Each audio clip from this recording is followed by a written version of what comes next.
Donc je pense qu'on peut peut-être commencer tranquillement. Donc, bienvenue à tous et à toutes pour cet événement du Centre d'études en gouvernance de l'Université d'Ottawa, principalement son axe de recherche sur le fédéralisme. Et aujourd'hui, c'est un événement qui se fait autour d'un livre récemment publié par les presses de l'Université Laval, un livre qui s'intitule « Un pays divisé, identité, fédéralisme et régionalisme au Canada ». Et nous avons la chance d'avoir les deux auteurs du livre, qui sont respectivement Evelyne Brie de l'Université de la Pennsylvanie et Félix Mathieu de l'Université de Winnipeg. Donc, nous avons convenu avec les auteurs qu'ils allaient, en fait, qu'une des deux auteurs allait présenter le livre pendant de 25 à 30 minutes. Et par la suite, nous allons ouvrir une période de questions auxquelles tous et toutes pourront participer. Donc, Evelyne, je te laisse commencer la présentation. Je pense que tu es en mode partage écran, donc je peux très bien voir ton diaporama. Donc, je te cède la parole dès maintenant. Simplement, ici, en fait, c'est une blague qu'Evelyne allait faire toute la présentation. Excuse-moi, André, de ne pas l'avoir rendu plus explicite, mais on va se partager la balle. Evelyne va partager l'écran ici. Mais j'y vais, je commence. Merci beaucoup, André, pour l'introduction, les mots d'introduction. Merci beaucoup au Centre d'études en gouvernance, à la chaire de recherche Jean-Luc Pepin de l'organisation pour nous recevoir ici. Evelyne et moi sommes vraiment très heureux d'avoir cette occasion de venir échanger avec vous, de vous présenter certaines des idées maîtresses qu'on avance dans ce livre-là, certains des arguments qu'on tente de développer, des avenues de sortie par rapport à ce phénomène de la division qu'on aborde en conclusion du livre. Tout d'abord, avant de vous présenter vraiment notre livre, j'aime ça un peu parler de la genèse de ce projet-là. Donc, le livre « Un pays divisé, identité, fédéralisme et régionalisme au Canada », qu'on est parvenu à publier in extremis pendant la campagne électorale fédérale de 2021. C'était l'horizon souhaité depuis plusieurs mois. Et là, au cours de l'été, avec les rumeurs qui devenaient de plus en plus fortes, à savoir que des élections hâtives s'annonçaient pour le début de l'automne, on a pris les bouchées doubles et notre éditeur a été vraiment super génial avec nous pour nous aider à progresser dans le processus pour s'assurer de le sortir au moment opportun. Mais dans le fond, ce projet-là est né d'abord de notre association, Evelyne et moi, qu'on se connaît. Evelyne et moi, depuis plusieurs années, on s'est rencontrés lorsqu'on faisait nos études de premier cycle, de deuxième cycle à l'Université Laval au département de sciences politiques. Puis, à un moment donné, autour de 2017, on s'est associé avec la création du nouveau Centre d'analyse politique, constitution et fédéralisme, CAPCF, dirigé à partir de l'UQAM par Alain Gagnon. Et à travers notre association avec le CAPCF, on a eu accès assez rapidement à une base de données qui était en train d'être configurée, intitulée « La Confédération de demain 2.0 ». C'est un sondage qui est réalisé annuellement par la maison de sondage Envirnix Institute for Survey Research, en partenariat avec le CAPCF, un ensemble d'autres centres de recherche, par exemple l'IRPP à Montréal. Et depuis 2018, le sondage porte sur l'ensemble du Canada et porte sur vraiment plusieurs variables très intéressantes. Et on a été appelés, Evelyne et moi, à présenter, à parler des résultats de ce sondage-là à quelques occasions dans les rencontres organisées par le Mowat Center qui, à l'époque, existait encore. Puis, on réalisait qu'on n'avait pas nécessairement la même trame narrative que nos autres partenaires et ça nous a amené à publier quelques articles dans les grands quotidiens, La Presse Plus, par exemple. Puis, là, on voulait faire quelque chose d'un peu plus porteur avec ces données-là. Au début, on avait quelques projets d'articles scientifiques, mais on a décidé de prendre une avenue, l'avenue d'une publication sous forme de livre, d'un livre qu'on espère à la fois pertinent pour la communauté scientifique, c'est-à-dire qu'on présente des données de sondage originales et on le fait avec un traitement assez rigoureux, du moins c'était notre souhait ici de ces données-là. Ça demeure un ouvrage qui est somme toute descriptif par rapport à l'utilisation qu'on fait de ces données de sondage. mais on a tenté de le rendre également accessible au grand public, c'est-à-dire de faire en sorte que pour les citoyens engagés, mais les décideurs publics également, ce soit un livre accessible pour comprendre à la fois le développement, les problématiques au cœur du fédéralisme canadien et également, avec une dose de portée normative, de proposer certaines avenues pour gérer de manière plus constructive ce phénomène de la division qui existe au Canada. Et avant d'aller plus loin, de vous présenter un peu le puzzle qui nous intéresse dans ce livre-là, je pense qu'il est toujours important de rappeler qu'Evelyne et moi, on n'a pas pour autant la prétention de dire « Voilà, nous avons trouvé cette mine d'or, le Canada est un pays divisé, personne avant nous n'y avait pensé, ne l'avait étudié. » Ce n'est pas ça du tout. En fait, c'est un type d'étude qu'on tente de lier avec ce qui se produisait, surtout dans les années 90, début des années 2000, dans le sillage de ces débats, de ces rondes constitutionnelles, où vraiment on était dans une crise existentielle au Canada. Est-ce que le pays va continuer d'exister? Dans les années qui ont suivi, avec l'hibernation relative du mouvement indépendantiste, on a un peu cessé de poser ces questions-là et de les étudier de manière systématique. Et à travers cette base de données, on a pu lier nos données contemporaines avec celles des années 90 et 2000 pour finalement montrer que les divisions, malgré justement l'absence des débats concrets sur ces problématiques-là, continuent d'être très présents. En fait, le phénomène des divisions, par rapport aux ensembles des variables qu'on étudie, on montre que soit elles sont demeurées stables à travers le temps ou qu'elles ont augmenté, qu'elles se sont consolidées. Donc, c'est quelque chose qui nous semble très préoccupant pour quiconque s'intéresse au fédéralisme canadien et à la politique canadienne plus largement.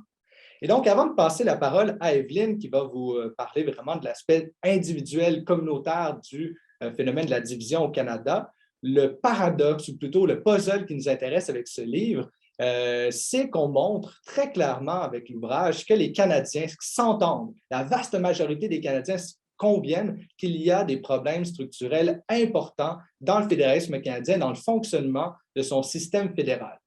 Par contre, s'il y a un consensus ici, on montre qu'il n'y en a pas de consensus lorsqu'on s'intéresse à quelles seraient, de la perspective des citoyens, bien entendu, quelles seraient les causes de ces problèmes ou encore quelles seraient les dynamiques qui semblent les alimenter, les dynamiques institutionnelles et sociétales.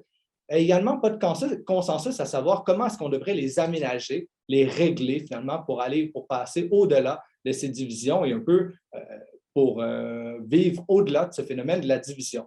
Donc, on emploie 3 lentilles analytiques dans l'ouvrage qui se recoupent par moments et qui nous semblent se nourrir, s'alimenter les unes les autres. La première est celle de la dimension vraiment individuelle, identitaire du phénomène de la division, ce qu'Evelyne va vous présenter dans un instant. Par le site, on s'intéresse aux divisions à l'échelle provinciale, aux problèmes qui se situent dans l'horizon du système fédéral en tant que tel. Et finalement, on élargit encore une fois la focale de l'analyse pour tenir compte de la variable régionale, du régionalisme au Canada, une variable qui nous semble, notamment d'une perspective québécoise, une variable un peu boudée dans la littérature, notamment parce que le Québec forme dans la littérature, comme on l'entend, une région à part entière, comme l'Ontario d'ailleurs ici. Donc, on a tenté de réhabiliter la valeur de cette variable-là ici dans notre analyse. Evelyne, je te cède la parole. Merci Félix et merci à tous pour l'invitation, pour votre présence aujourd'hui. Ça fait vraiment plaisir de vous présenter quelques résultats de notre livre. Évidemment, ce qu'on fait aujourd'hui, c'est qu'on vous présente quelques éléments qui nous semblent particulièrement saillants. Je vais débuter avec le chapitre qu'on a écrit sur l'identité.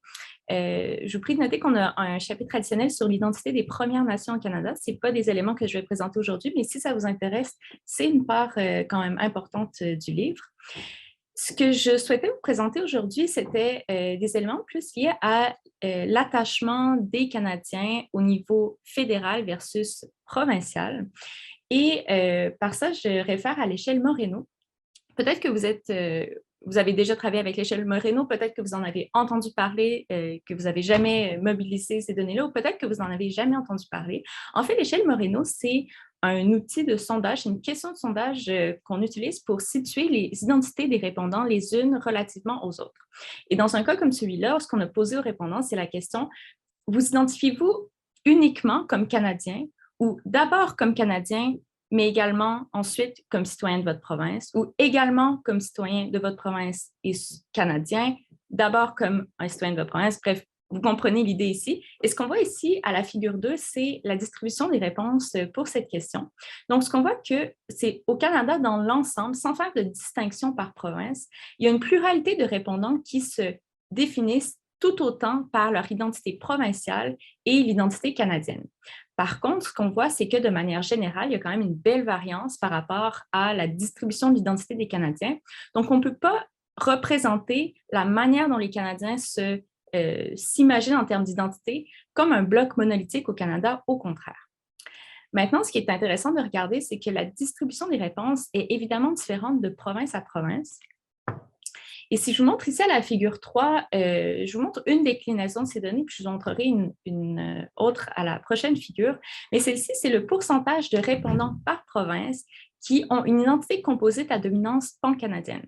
C'est-à-dire que c'est des répondants qui vont dire qu'ils s'identifient uniquement comme Canadiens ou avant tout comme Canadiens. Ce qu'on voit ici, c'est que la province où les répondants sont le plus en accord avec cette affirmation, donc s'identifient le plus comme Canadiens, est l'Ontario, suivi des territoires du Nord. Dans le livre, on analyse évidemment ces résultats-là, puis on parle de nos théories. Pourquoi est-ce que, par exemple, en Ontario, une province où il y a beaucoup d'immigration, on voit que l'immigration est généralement corrélée avec un taux d'attachement plus grand au système fédéral. Peut-être que c'est une des raisons pour laquelle l'Ontario a une identité à dominance pan-canadienne plus élevée. La présence de la capitale nationale du Canada au sein de l'Ontario est peut-être une autre théorie qui pourrait expliquer ces résultats-là. Mais en somme, ce qui est intéressant de remarquer ici, c'est que d'une part, il y a l'Ontario, les territoires de nord-ouest, etc., qui sont très forts. Puis de l'autre côté, il y a les provinces, donc Alberta, Québec, Terre-Neuve et Labrador, qui ont une identité composite à dominance pan-canadienne assez limitée. Et si on regarde l'autre pendant de cette question, c'est-à-dire le pourcentage de répondants avec une identité composite à dominance provinciale ou territoriale, on voit une tendance qui est extrêmement marquée, encore une fois, du côté du Québec et de Terre-Neuve et Labrador. Et vous comprendrez que les deux graphiques que je vous présente en ce moment ne sont pas nécessairement l'opposé parfait l'un de l'autre parce qu'il y a cette catégorie-là la plus populaire auprès des répondants qui est l'identité écrite primordiale, donc tout autant canadien que citoyen de ma province. Ce qu'on voit, c'est qu'au Québec, il y a plus de 50% des répondants, donc une majorité absolue de répondants qui s'identifient avant tout avec leur province. Puis, du côté de Terre-Neuve et Labrador, c'est quelque chose qu'on a quand même abordé souvent dans le livre. C'est une province qui se distinguait quand même des autres de manière assez similaire au Québec par moment. Puis, on fait un récapitulatif dans le livre de l'historique de l'inclusion de Terre-Neuve et Labrador au sein de la Confédération canadienne. C'est la dernière province donc, qui s'est jointe à la Confédération. C'est des éléments qui peuvent expliquer pourquoi les répondants s'identifient différemment que ceux des autres provinces. Donc, d'une part, il y a la question de à quel point les gens s'identifient au Canada ou plus à leur province. Et d'autre part, il y a la question de, en termes d'identité, qu'est-ce qui compose cette identité? Un élément très important du côté québécois, c'est évidemment la question de la langue française. Donc, c'est un des éléments fondamentaux de l'identité québécoise. Et ce qu'on voit, c'est que quand on demande aux répondants, considérez-vous que le français est une langue menacée au Québec, on voit vraiment une différence très marquée entre les répondants québécois et ceux du reste du Canada.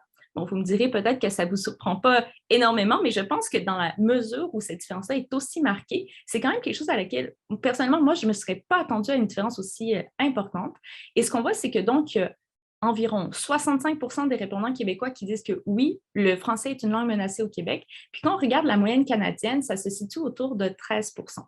Donc, il y a cette incompréhension-là mutuelle de la situation relative des marqueurs d'identité de part et d'autre du Canada, ce qui fait qu'au final, quand on demande aux répondants canadiens, pensez-vous que les Canadiens partagent essentiellement les mêmes valeurs? Ce n'est pas très surprenant de remarquer que les Québécois sont ceux qui sont le moins en accord avec cet énoncé. Donc, on voit que tout au plus, 42% des répondants québécois sont d'accord avec le fait que les Canadiens partagent essentiellement les mêmes valeurs. Mais je crois que dans l'ensemble, ce qui ressort de ce graphique-là, c'est que il n'y a pas tant de Canadiens que ça, en moyenne, qui considèrent que leurs concitoyens partagent leurs valeurs. Donc, on est à moins de 50% de ce côté-ci. Voilà, ça met la table du côté de l'identité. Comme je vous disais, c'est les éléments qui sont qui nous semblent les plus saillants pour ce premier chapitre. Je passerai la balle à Félix pour la deuxième section. Merci beaucoup, Evelyne. Donc, comme tu dis, je reprends la balle au bon ici pour aborder l'enjeu lié plus au fédéralisme, les provinces et le système fédéral Donc, évidemment, comme Evelyne vous le dit ici, c'est une présentation très sommaire de ce qu'on met de l'avant dans l'ouvrage. On tente de lier les données qu'on vous présente aujourd'hui sur l'aspect très contemporain avec des données des données qui découlent des années 90 et 2000. Et on contrôle également pour un ensemble d'autres variables, que ce soit l'aspect générationnel, de genre, de langue parlée à la maison, etc., etc.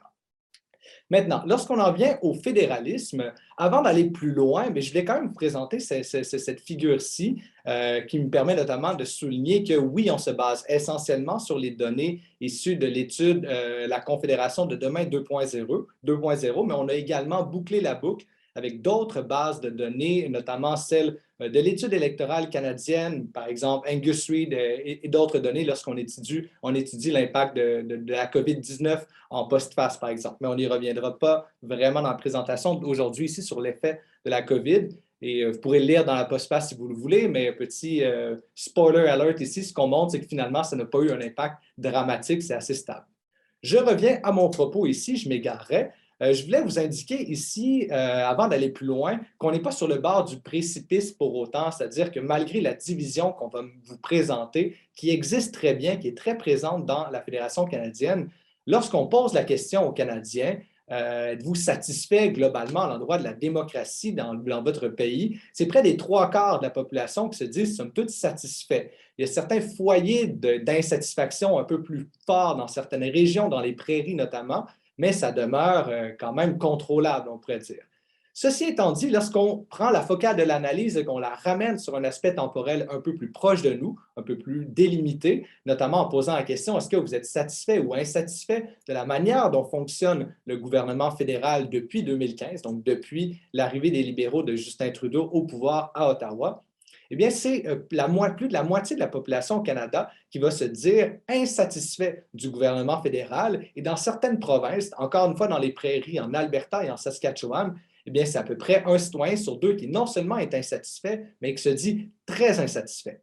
Maintenant, prochaine diapositive, ça nous permet un peu d'avoir, c'est la diapositive à partir de laquelle je vous présentais les données sur l'insatisfaction à l'endroit du gouvernement fédéral. Lorsqu'on regarde le portrait global, ce qu'on peut observer, d'une part, c'est une division qui est régionale, sans grande surprise, donc à l'ouest de l'Ontario, les provinces des prairies et de l'ouest plus généralement, en tenant compte du Québec et du Nouveau-Brunswick, on le voit ici, davantage insatisfaits du gouvernement fédéral, alors que l'Ontario, à l'est de l'Ontario, en tenant compte des territoires nordiques, on est davantage satisfait ou du moins insatisfait à l'endroit de la manière dont fonctionne le gouvernement fédéral.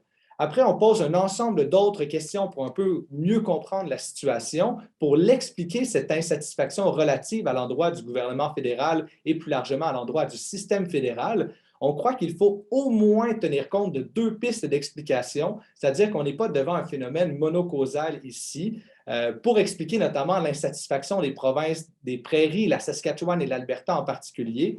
Eh bien, on croit qu'on doit surtout se tourner, sans grande surprise, vers l'explication d'une forme de discrimination fiscale. C'est-à-dire qu'on croit ici que notre province n'est pas traitée avec le respect qu'elle est due, qu'elle devrait obtenir, notamment en raison du système de péréquation qui leur semble très désavantageux. Et on l'a vu très récemment avec le référendum du 18 octobre dernier en Alberta. Par contre, pour d'autres provinces, ça ne permet pas d'expliquer cette insatisfaction relative. Et donc, on s'est tourné vers une autre explication, celle d'une forme de discrimination politique. C'est-à-dire que les autres provinces qui vont dire « nous ne sommes pas traités avec le respect qu'il nous est dû », comment l'expliquer? Eh bien, c'est surtout dû au fait que pour tous les Canadiens, à l'exception de celles et ceux qui habitent l'Ontario et le Yukon, on se dit que notre province n'a pas sa juste part d'influence dans le processus décisionnel à Ottawa, dans les institutions parlementaires centrales. Et c'est ce qui explique donc cette forme de discrimination politique, le désenchantement qu'on peut avoir à l'endroit du gouvernement fédéral. Maintenant, si on passe à la prochaine diapositive ici, comment faire sens sur le plan institutionnel de cette satisfaction ou insatisfaction et comment un peu imaginer des avenues de sortie de tout ça? Eh bien, notamment la possibilité de demander aux Canadiens, croyez-vous que le gouvernement central devrait être responsable de certaines ou de toutes les compétences que sont actuellement attribuées au gouvernement provincial, donc une plus grande centralisation, ou l'inverse, plus d'autonomie pour les provinces, une plus grande décentralisation, ou encore le statu quo. Et peut-être aller tout de suite à la prochaine diapositive, je vois le temps filer, simplement pour vous mettre l'accent sur certaines données de cette figure que je viens de vous présenter. Dans l'ensemble, ce qui ressort, c'est que l'option privilégiée par les Canadiens pris globalement, c'est celle de la décentralisation, suivie par celle du statu quo, qui revient à apprécier une marge de manœuvre, somme toute, très décentralisée pour la Fédération canadienne, en ce sens où le Canada est l'un des systèmes fédéraux les plus décentralisés au monde. Et seulement en troisième place arrive la centralisation. Maintenant, lorsqu'on tente de comprendre cette dynamique-là et qu'on met la loupe sur certaines provinces, certaines régions, on observe que certains partenaires sont globalement beaucoup plus en faveur d'une plus grande autonomie pour leur province. C'est le cas notamment du Québec, des Prairies et de Terre-Neuve et Labrador, alors que d'autres partenaires vont être davantage friands, on pourrait dire, d'une plus grande centralisation pour des raisons notamment liées à l'efficacité, l'efficience de la gouvernance. On pense à l'Ontario et à l'Atlantique. Par contre, avant de redonner la parole à Evelyne, je tiens à souligner ici, parce qu'on a également posé des questions beaucoup plus précises. Par exemple, êtes-vous favorable à une plus grande décentralisation lorsque vient le temps de gérer l'enjeu de politique publique lié à l'immigration et à l'intégration? Peut-être aller tout de suite à la prochaine diapositive.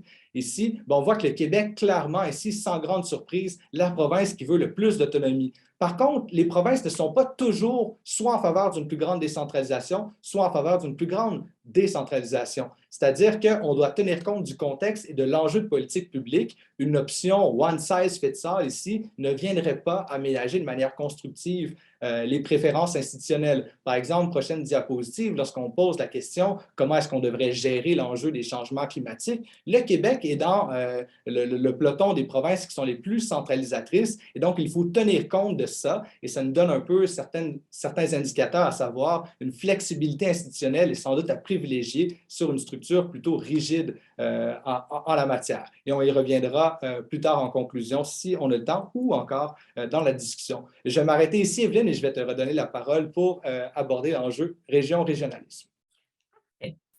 Donc, on avait également les mêmes graphiques pour l'enjeu du cannabis et de l'énergie. Tout ça est disponible évidemment dans le livre. Donc, pour la dernière section qui nous intéressait pour le livre, l'enjeu du régionalisme, ce que je vous présente aujourd'hui, c'est un puzzle, en fait, qui est le suivant. Au fil du temps, la région de l'Ouest a de plus en plus été pointée du doigt par les autres partenaires de la Fédération comme étant la région la plus favorisée par le système. Je vous montrerai ça dans les diapositives suivantes. La région de l'Ouest se considère de plus en plus comme étant elle-même désavantagée au sein du système. Donc, ce qu'on voit ici à la figure 58, c'est des données temporelles de 1987 jusqu'à 2019 qui demandent aux répondants d'identifier la région la plus favorisée. On voit sans grande surprise que le Québec se fait généralement attribuer la palme de la région la plus favorisée au fil du temps. L'Ontario est également en général pointé du doigt, mais on voit qu'au tournant du 21e siècle, donc 2005, il y a une augmentation du pourcentage de répondants qui considèrent que l'Ouest est de plus en plus avantagé et c'est une augmentation qui est très importante. Si on regarde ici à la figure 59, la distribution des réponses par région, ça donne un portrait quand même assez intéressant parce que pour les données de 2019, ce qu'on remarque, c'est la chose suivante. Pour les répondants du Québec, donc la colonne à gauche ici, c'est la région d'origine du répondant, puis du côté droit, c'est la région la plus favorisée selon les répondants de cette origine. Donc, pour les répondants québécois, ils vont avoir tendance à pointer du doigt l'Ontario d'abord et ensuite l'Ouest. Du côté de l'Ontario, ils vont d'abord pointer le Québec, et de manière assez notable, l'Ontario, donc eux-mêmes en seconde place, puis ensuite l'Ouest et autres. Donc, autres ici représentent Atlantique et Territoire du Nord. Évidemment, c'est des régions qui ont été tellement peu pointées du doigt par les répondants qu'on a dû les mettre dans une seule et même catégorie. Du côté de l'Ouest, les répondants de l'Ouest considèrent que le Québec et l'Ontario sont à peu près avantagés tout autant, donc le Québec un tout petit peu plus. Puis finalement, du côté de l'Atlantique, on considère que l'Ontario est la région la plus favorisée, suivie par le Québec. Donc, d'une part, l'Ouest canadien qui est considéré comme une région très favorisée par le système, et d'autre part, qu'on va demander aux répondants de l'Ouest, considérez-vous que l'Ouest est ignoré en politique canadienne? Ce qu'on voit ici pour les répondants du Manitoba, de la Colombie-Britannique, de la Saskatchewan, de l'Alberta, ce qu'on voit, c'est qu'il y a une majorité de répondants qui se disent assez en accord ou très en accord avec ces énoncés. Donc, c'est ces deux couleurs ici que vous voyez. Donc, c'est une très importante majorité qui témoigne d'une insatisfaction par rapport à la place de leur région en politique canadienne. Quelles sont les conséquences de ça? Bien, ça a quand même des conséquences sérieuses. Si on regarde la question suivante, donc, considérez-vous que l'Ouest profite si peu du fédéralisme canadien qu'il devrait devenir un pays indépendant? C'est une question qui a été posée depuis 1989, donc on a les données temporelles ici encore une fois. Et ce qu'on voit, c'est que, encore une fois, au tournant du 21e siècle, il y a une augmentation de l'appui à cet énoncé-là au sein des provinces de l'Ouest. Donc, c'est une augmentation qui a été particulièrement marquée en 2019. Et je vous invite à regarder ici. Là, donc, on parle ici, par exemple, des répondants de l'Alberta qui sont plus de 50% à se dire en faveur avec cette affirmation. Donc, c'est sans surprise, selon ce portrait-là de la situation qu'on vient de vous présenter, que le pourcentage de répondants en accord avec l'énoncé selon lequel le fédéralisme canadien comporte plus d'avantages que d'inconvénients, mais que ce pourcentage-là diminue au fil du temps. Et c'est évidemment, encore une fois, selon le graphique ici, ce qu'on remarque. Donc, au tournant, encore une fois, du 21e siècle, le pourcentage de répondants qui considèrent que le fédéralisme a plus d'avantages que d'inconvénients diminue. Et ça, c'est à travers l'ensemble des régions. Je vais tout de suite rentrer dans la conclusion, puis Félix fera la conclusion de la conclusion. Le livre, on présente 4 voies possibles pour le Canada. Je vous présenterai les 2 premières. Elles sont liées conceptuellement. Donc, le premier est le statu quo. Évidemment, donc, continuer comme on fait en ce moment, on ne brasse pas la cage, on laisse ça comme c'est. Politiquement, c'est ce qu'il y a de plus facile à mettre en œuvre. En termes d'incitatifs à court terme, c'est très difficile de partir des débats constitutionnels au Canada. Je pense qu'il y a très peu de politiciens qui considèrent que c'est une stratégie gagnante en termes de vote. Le problème avec le statu quo, c'est qu'en termes d'effet à long terme, c'est une mauvaise idée, particulièrement si vous êtes de ceux qui souhaitent que le Canada survive dans sa forme actuelle à long terme. Et ça mène à la seconde option pour le Canada, qui est la division du pays. Donc, nous, ce qu'on présente, c'est on présente 4 avenues. On dit qu'il y en a 2 qui nous semblent potentiellement aller dans une bonne direction pour le Canada, ou en fait avoir des conséquences positives pour aménager la diversité canadienne. Celle-ci, la division du pays, donc on considère que c'est un scénario probable si aucune réforme sérieuse n'est mise en œuvre. On considère également qu'un référendum démocratique, c'est une alternative qui est politiquement légitime. Ça mènerait donc au développement de multiples nouveaux projets démocratiques en Amérique du Nord, donc d'une part du côté de l'Ouest, mais d'autre part du côté du Québec. Donc, on considère que c'est une des 2 avenues légitimes pour le Canada. Par contre, c'est celle des 2 qui obtient le moins de soutien populaire actuellement. Donc, on pense qu'en termes réalistes, ce n'est pas nécessairement celle qui risque le plus d'arriver au courant des prochaines années, sauf si on reste vraiment dans une logique de statu quo qui pourrait accentuer le ressentiment des différents partenaires de la Fédération. Je laisse Félix continuer. Merci beaucoup, Evelyne. Je vais essayer de faire ça assez bref en 2-3 minutes pour avoir suffisamment de temps pour la discussion. Si on ne veut pas le statu quo, parce qu'on dit, bon, ben, on le voit depuis 30 ans, depuis 20 ans, lorsqu'on n'a plus de débats sur les rondes constitutionnelles, il n'y a plus de référendum, etc., les foyers de la division, le mécontentement, l'insatisfaction, plutôt que de diminuer dans l'absence de débat avec le statu quo, tend à se renforcer, du moins reste stable. Mais si on ne veut pas que ça continue à aller de l'avant et qu'on ne veut pas que le pays éclate et que ça mène à des projets, de nouveaux projets démocratiques en Amérique du Nord, qu'est-ce qu'on peut faire? Le troisième scénario, qui nous semble un mauvais scénario, c'est-à-dire qu'on ne le recommande pas, est celui de la tentation unitaire. Et pour le faire très simplement, on pourrait dire, c'est-à-dire de rejoindre le plus possible les idéaux de Johnny MacDonald ou encore ceux qui ont été mis de l'avant pendant la commission Rowell-Sirois ou encore qui ont été récupérés à certains égards par Pierre Elliott Trudeau.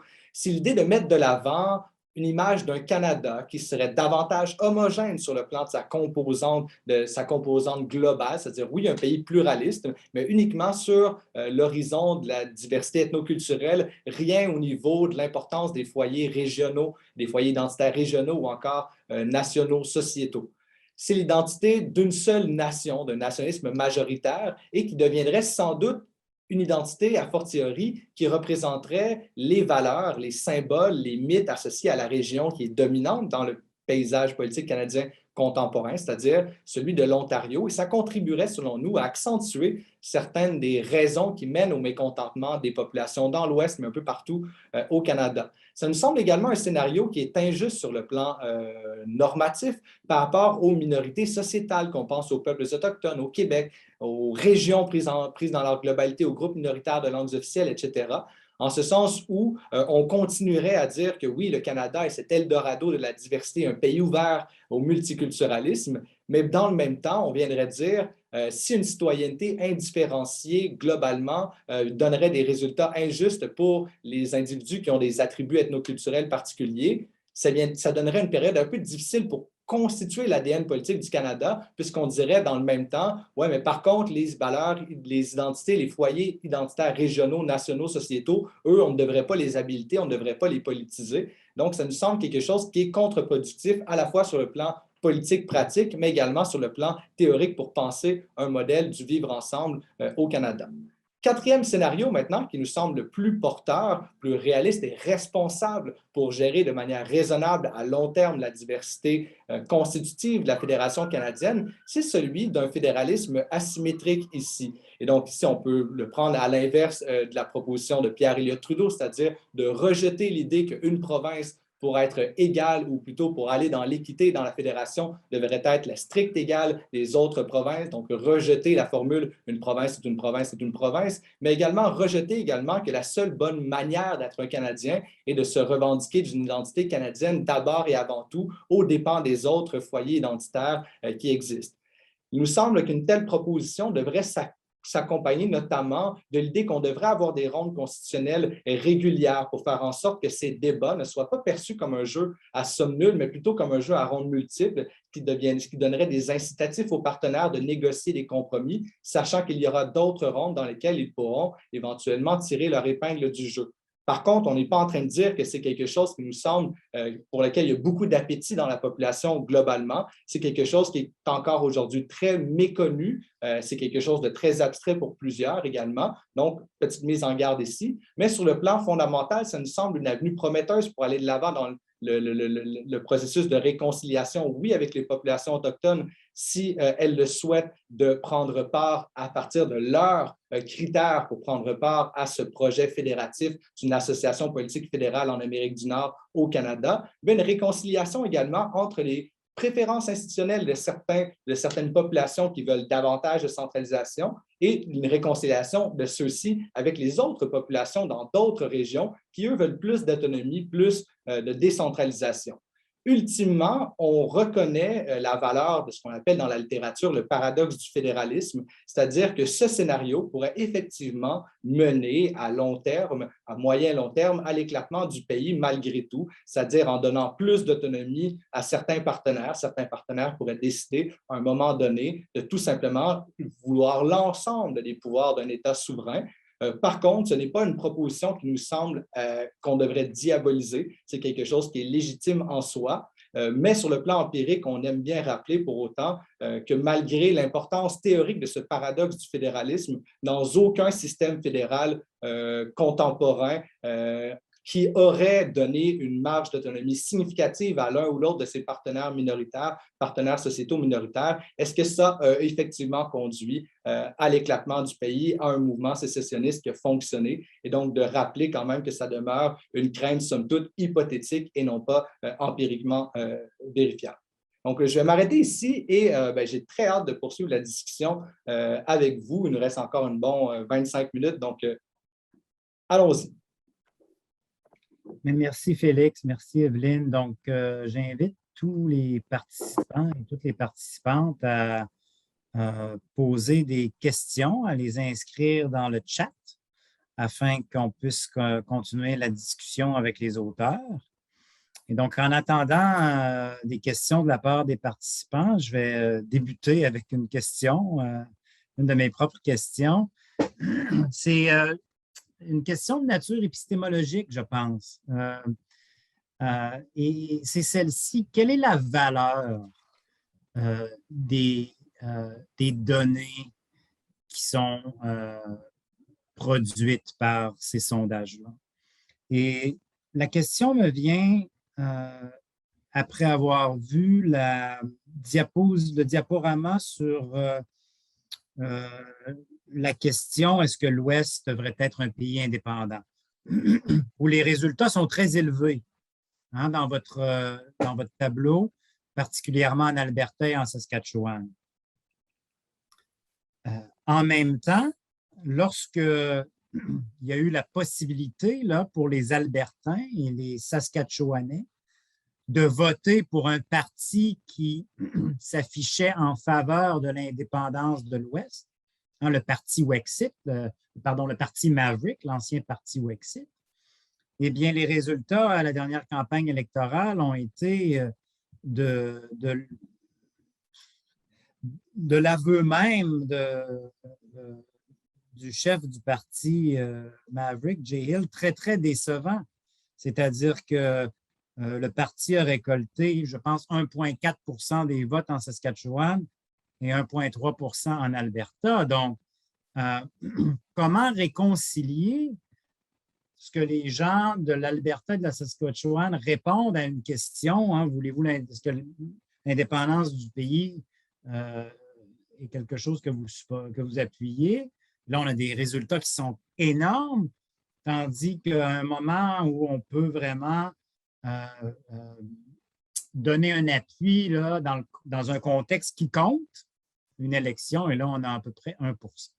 Donc, je voudrais peut-être vous amener à commenter là-dessus. Et aussi, juste une remarque, vous dites que si le Canada conserve le statu quo, la division ou l'éclatement du pays est probable. J'argumenterai au contraire que ce résultat-là est complètement improbable. Et donc, j'aimerais que vous me montriez comment et d'où viendrait l'éclatement du pays. Je pense qu'on l'a vu dans les dernières élections fédérales qu'il ne viendrait certainement pas des provinces de l'Ouest, pas dans notre génération, ni dans la mienne, ni dans la vôtre, et ni dans les générations subséquentes, à mon avis. Donc, je vous laisse répondre à cette question et ensuite, je vais vous soumettre une à une dans les questions de nos participants. Parfait. Oui, je commence, Félix, puis tu continueras, tu compléteras mes réponses.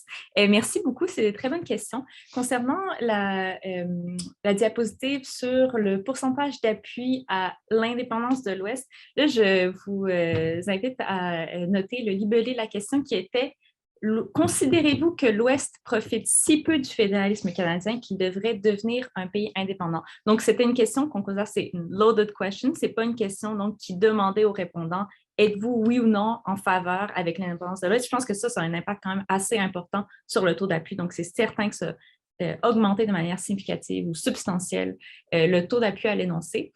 Puis, d'une part, j'ai l'impression que on regarde ces données-là à travers le temps, puis on dit, bon, ça augmente aujourd'hui, donc on voit certaines provinces maintenant qui sont à plus de 50% en accord avec l'énoncé, mais même en 1989, c'était entre 30 et 50% dans certaines provinces, donc ça a toujours été présent selon cet énoncé-là, et je crois que ça témoigne avant tout d'un ressentiment que d'un désir, plutôt que d'un désir réel de quitter la Fédération canadienne, parce que le ressentiment lié à cette perception-là d'injustice est modéré parce que les gens probablement considèrent comme des avantages de prendre part à la Fédération canadienne.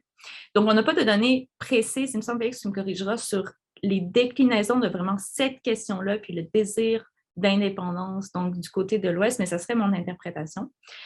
Du côté du statu quo, donc, quelques éléments ici. Oui, on n'est pas en train de dire que le Canada est à un cheveu d'éclater. Ce qu'on pense toutefois, c'est que, bon, d'une part, il y a clairement un problème que le fédéralisme canadien a en ce moment à se renouveler. Puis, je donnerai un exemple ici. par exemple, quand on regarde les jeunes répondants francophones au Québec, on leur demande êtes-vous en faveur à l'indépendance du Québec? Donc, c'est des gens 19-35 ans, donc qui n'ont jamais été exposés au débat constitutionnel tels que les générations précédentes les ont connus. Puis, on leur demande donc êtes-vous en faveur de l'indépendance du Québec? Ils vont dire avant tout, la première catégorie sera je ne sais pas, donc je suis indécis. Puis, la deuxième catégorie chez les jeunes francophones est l'appui à l'indépendance du Québec. Puis la troisième catégorie d'importance est des jeunes qui se disent fédéralistes. Donc, il y a clairement un problème pour le fédéralisme canadien de se renouveler puis de devenir une option qui est prisée chez les jeunes. Donc, ça laisse supposer que s'il y avait à nouveau des débats constitutionnels, les gens qui se disent indécis en ce moment pourraient se mobiliser du côté de l'indépendance, peut-être dans une proportion plus grande que pour le fédéralisme canadien. Donc, ce qu'on dit, ce n'est pas nécessairement on va prédire qu'il va y avoir l'éclatement du pays, mais plus dire on note un problème structurel que le fédéralisme a à se renouveler. Puis il y a toute la question à savoir, bon, OK, peut-être que ça ne mènera pas à l'indépendance du Québec. Puis ici, Félix, je te cite un peu parce que tu parlais de ça récemment, mais de dire, même si on a des problèmes structurels qui ne mènent pas à l'indépendance, ça ne veut pas dire qu'il ne faut pas les adresser tout de même. Ce n'est pas parce qu'on ne se rend pas jusque-là que ce n'est pas important de les adresser. Donc, Félix, je te laisse continuer. Merci, Evelyne. En fait, c'est une réponse assez complète, je pense, André, pour en être satisfait. Je rajoute un seul élément, pas par rapport au statu quo. Je pense que j'aurais pas mieux répondu que toi ici. Par rapport à la question, justement, à l'Ouest, pays indépendant, je pense justement qu'il faut vraiment tenir compte du contexte de la conjoncture, c'est-à-dire que l'insatisfaction des provinces de l'Ouest est présente depuis très longtemps pour différentes raisons, notamment un sentiment d'avoir été aliéné économiquement par la construction du pays. Bien, aujourd'hui, notre compréhension de la chose, c'est que cet appui à l'indépendance est somme toute relative à la conjoncture très contemporaine, à savoir, on a l'impression que le système fédéral a tellement moins d'avantages, tellement plus d'inconvénients que d'avantages que, bon, on se disait, on serait bien peut-être mieux si on était indépendant. Et donc, justement, s'il y avait des réformes qui étaient apportées à ceci pour répondre à ces doléances qui sont légitimes par ailleurs, bien, il nous semble que cet appui à l'indépendance ne connaîtrait pas du tout le succès qu'il est là. Et pour rebondir très rapidement par rapport au contexte du résultat du référendum de Jason Kenney, je pense que justement, il faut tenir compte du contexte. Qui a mis de l'avant ce référendum-là? Jason Kenney, qui a proposé de retirer un article de la Constitution sans dire qu'est-ce qu'il voulait faire en retour. C'était dans le cadre d'élections municipales, taux de participation extrêmement bas. Et les personnes qui s'y opposaient le plus farouchement, il y a plusieurs cercles qui disaient n'y allons. Les personnes qui voulaient voter non au référendum ne se sont pas rendues aux urnes nécessairement parce qu'ils ne croyaient pas que la question était si sérieuse. Bref, si ça avait été quelque chose d'un peu mieux structuré dans un contexte politique où la personne qui porte ce projet-là n'était pas aussi impopulaire qu'il l'est, je pense qu'il y aurait eu des résultats plus impressionnants que ceux qu'on a depuis le 26 octobre. Donc, merci Félix et Evelyne. Donc, je vous pose les questions des participants. Vous avez expliqué là, un peu les raisons profondes derrière les données pour l'Ontario, mais qu'en est-il des territoires du Nord-Ouest, particulièrement en relation au Yukon? Est-ce que vous avez une explication là, pour la différence entre ces territoires qui sont évidemment géographiquement proches? Et, donc, des idées là-dessus? Donc, si on regarde le graphique, en fait, c'est important de noter qu'il y a une marge d'erreur de 3,1 19 fois sur 20 et que dans ce cas-ci, la différence n'est pas vraiment notable entre les trois territoires. Si je regarde, par exemple, où ils se situent en termes d'identité composite à dominance canadienne. Donc, ils sont assez comparables. Puis, de manière générale, dans nos résultats, les territoires nordiques tendent à se situer assez proches les uns des autres. Petit complément ici, également, dans nos données de manière générale, lorsqu'on aborde les territoires nordiques, les trois ensemble, pris ensemble, on a noté que finalement, ils étaient plutôt satisfaits ou moins satisfaits que ce à quoi on aurait pu se l'attendre, qu'ils jetaient moins le blâme sur l'Ontario, par exemple, pour dire qu'ils ne reçoivent pas assez, qu'ils ne sont pas traités avec le respect qui leur est dû.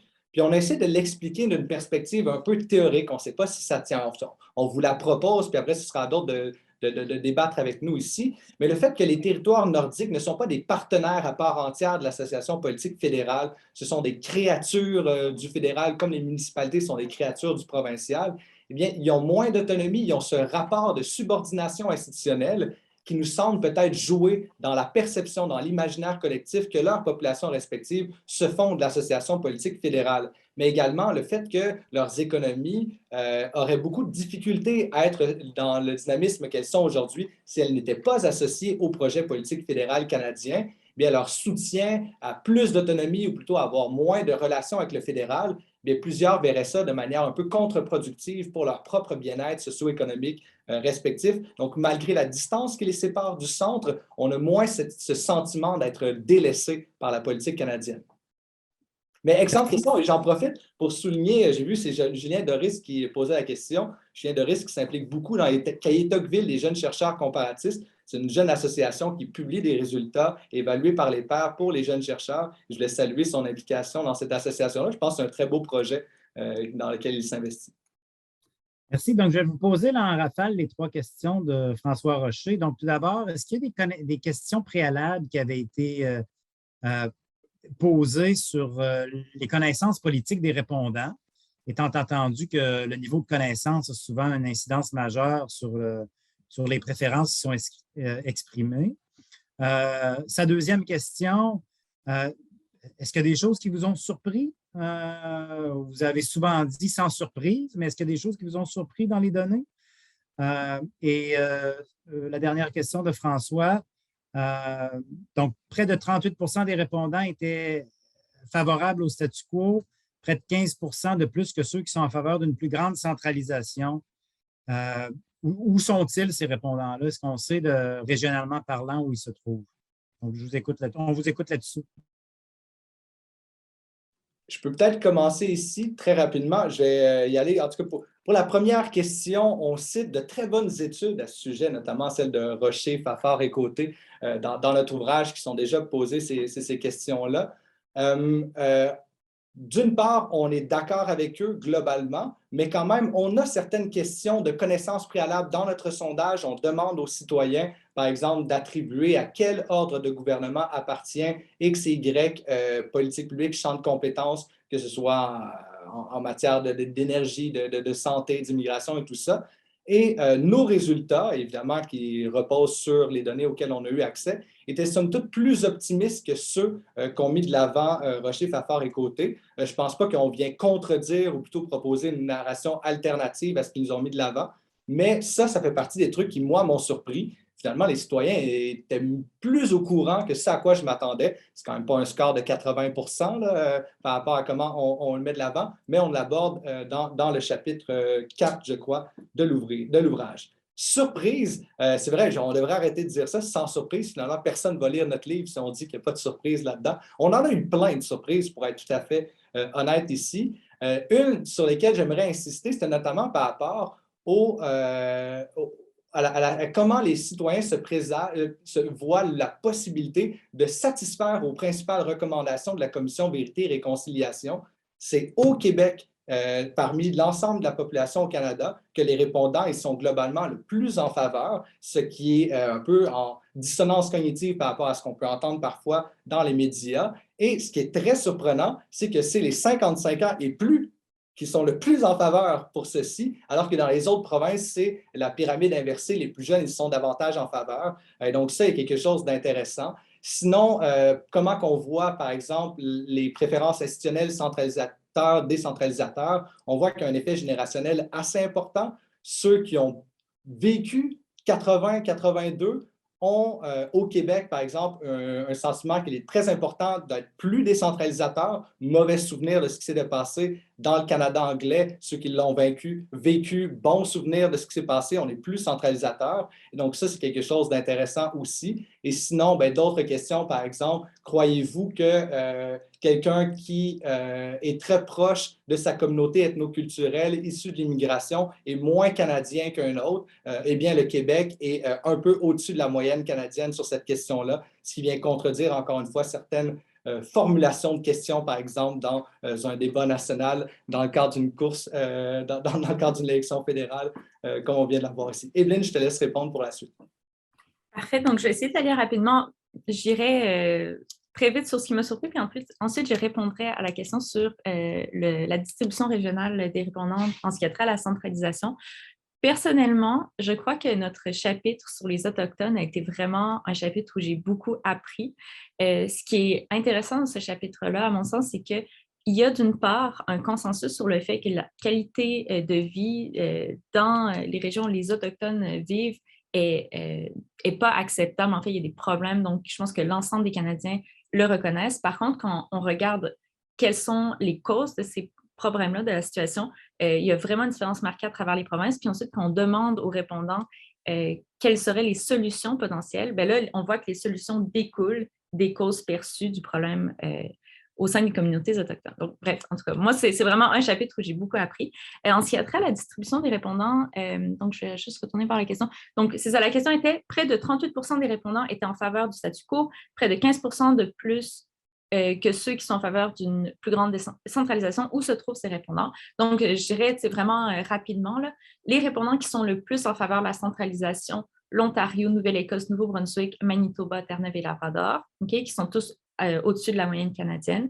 En termes des répondants qui sont le plus en faveur d'une décentralisation, on voit le Québec, l'Alberta, la Saskatchewan. Puis ensuite, ceux qui sont le plus en faveur du statu quo, les territoires du Nord-Ouest, le Yukon, le Nunavut, l'île du Prince-Édouard. Merci. Je vais peut-être, avant qu'il reste un peu plus de 5 minutes, je vais peut-être rapidement résumer les questions qui vous ont été posées, les autres questions, et vous choisissez celles auxquelles vous voulez répondre. Donc, croyez-vous que l'insatisfaction découle plus de questions fiscales que de questions identitaires au Canada? Avez-vous comparé vos résultats à ceux qui seraient obtenus ou qui sont obtenus dans d'autres systèmes fédéraux? Est-ce qu'il y aurait quelque chose à dire là-dessus? Peut-on envisager que le gouvernement fédéral transfère des points d'impôt aux gouvernements provinciaux? Est-ce que les changements est-ce que la notion de changement elle doit nécessairement se faire par voie constitutionnelle ou y aurait-il d'autres voies? Vos 4 options, évidemment, je soupçonne que ce n'est pas des options qui ont été l'objet de sondages, mais qu'est-ce qu'on pourrait peut-être en deviner, là, ou qu'est-ce qu'on en sait sur les préférences des Canadiens face à vos 4 options? Toujours en ce qui a trait aux 4 options, je pense que c'est une question intéressante et importante. Quelles seraient les implications, les conséquences pour les peuples autochtones de chacune de ces options-là? Et finalement, comment devrait-on interpréter la hausse du mécontentement vers le fédéralisme dans certaines provinces en 2019, évidemment, l'Alberta, la Saskatchewan et Terre-Neuve? Comment le gouvernement fédéral devrait-il répondre à cette insatisfaction?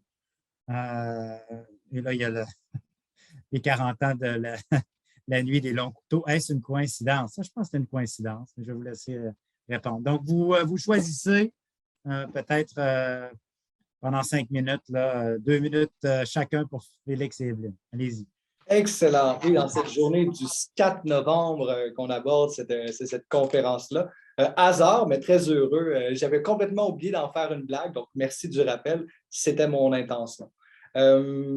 Insatisfaction, est-ce que c'est davantage lié à une dimension fiscale ou identitaire? Bien, précisément, ça dépend à qui on pose la question. On parlait justement taux d'insatisfaction. André le disait, par exemple, dans les prairies en 2019, très prononcé. Ici, ce n'est pas pour des raisons identitaires du tout.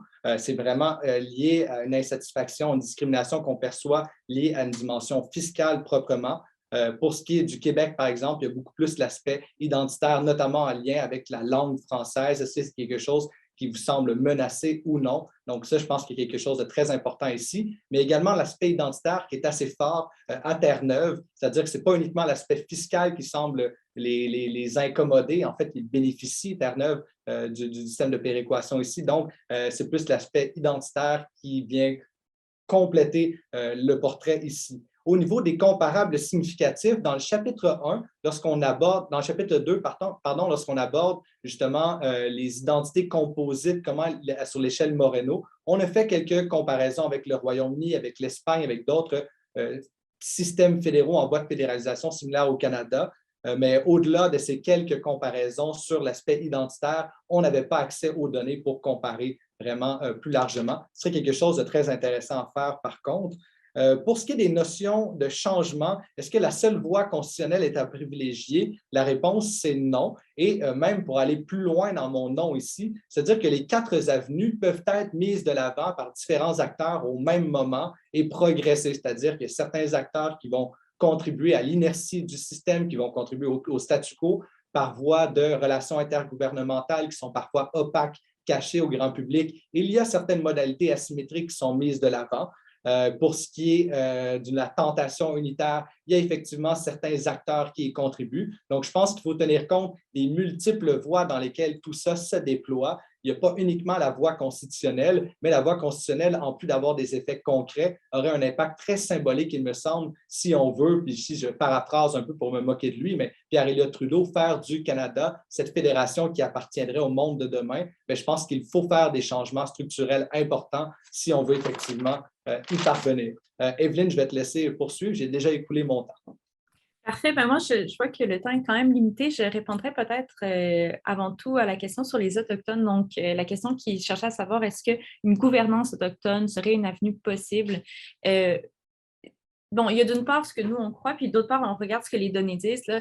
Du côté de la question autochtone, ce qui est important, puis je le mentionnais plus tôt, c'est les répondants qui croient que les problèmes structurels vécus par les Autochtones découlent de facteurs comme des attitudes publiques, des politiques publiques, etc. Eux vont être davantage en faveur de dire, ben, redonner aux communautés elles-mêmes le pouvoir de s'autogouverner, de régler leurs problèmes, parce que dans le fond, ils ont été désavantagés structurellement. Il y a une part de répondants, par contre, assez substantielle, je dirais, dans des provinces comme l'Alberta, la Saskatchewan, qui considèrent que les causes des écarts entre la qualité de vie des Autochtones et celle des Allochtones découlent des communautés elles-mêmes. Donc, ces populations-là, en fait, ces répondants-là vont avoir tendance à être opposés à un transfert de compétences directement aux Autochtones parce qu'elles considèrent que les Autochtones sont elles-mêmes, les communautés autochtones sont elles-mêmes responsables de la situation dans laquelle elles se trouvent. Puis, donc, en tout cas, c'est ça. Je trouve que c'est une question qui dépend, encore une fois, de l'estimation de d'où proviennent les problèmes qu'on observe dans les communautés autochtones. Je vois qu'il nous reste 2 minutes. Je m'arrête là, puis je vous invite à lire le chapitre au complet, parce qu'on aborde également différentes solutions potentielles aux problèmes vécus par les communautés autochtones, notamment le financement aux écoles autochtones, etc. Donc, je vous invite à consulter le livre. Merci beaucoup, Evelyne. Donc, je tiens à vous remercier au nom de tous les partenaires là, qui ont mis sur pied cet événement-là, la chaire de recherche Jean-Luc Pépin en politique canadienne, le Centre d'études en gouvernance de l'Université d'Ottawa. Donc, Félix, Evelyne, je vous remercie beaucoup d'être venus, entre guillemets, présenter votre livre et offrir votre réflexion à tous les participants et participantes. Donc, je pense que c'est un livre qui va vraiment mériter d'être lu et d'être débattu. J'encourage évidemment tous nos participants, collègues et étudiants et autres à se le procurer ou tout au moins à le consulter. Et donc, merci et j'invite tout le monde aussi à garder un œil sur les événements qui suivront dans les prochains mois. Nous visons à avoir des événements qui réfléchiront là, sur les développements politiques en termes de fédéralisme et autres au Canada et ailleurs. Donc, si ce sont des enjeux qui vous intéressent, gardez un œil sur nos activités. Donc, merci à tout le monde et à une prochaine, j'espère. Merci beaucoup. Je vais simplement saluer, je ne vous saluerai pas personnellement, mais j'ai vu plusieurs personnes dans l'audience virtuelle ici. Très heureux de vous revoir ici. Et également, merci pour vos questions. Ça alimente nos réflexions et en fait, ça va nous permettre de raffiner notre argumentaire et très heureux de partager avec vous la nouvelle que nous avons déjà eu une entente de sceller avec University of Toronto Press pour la version anglaise. Et donc, nous allons continuer à la fois à mettre à jour, parce que nous aurons d'autres données, mais également à tenir compte de certains angles morts qu'on n'aurait pas pris en compte dans l'écriture initiale. Donc, merci pour vos questions. Ça alimente nos réflexions. Félicitations pour cet autre contrat de publication. Merci beaucoup. Merci pour l'invitation. C'était un plaisir de parler avec vous aujourd'hui. Puis, comme Félix le mentionnait, ça nous est très utile pour la prochaine édition. Donc, au plaisir de revenir présenter une autre édition, un de ces quatre. C'est d'accord. Merci. Au revoir à tout le monde. Au revoir. Au revoir.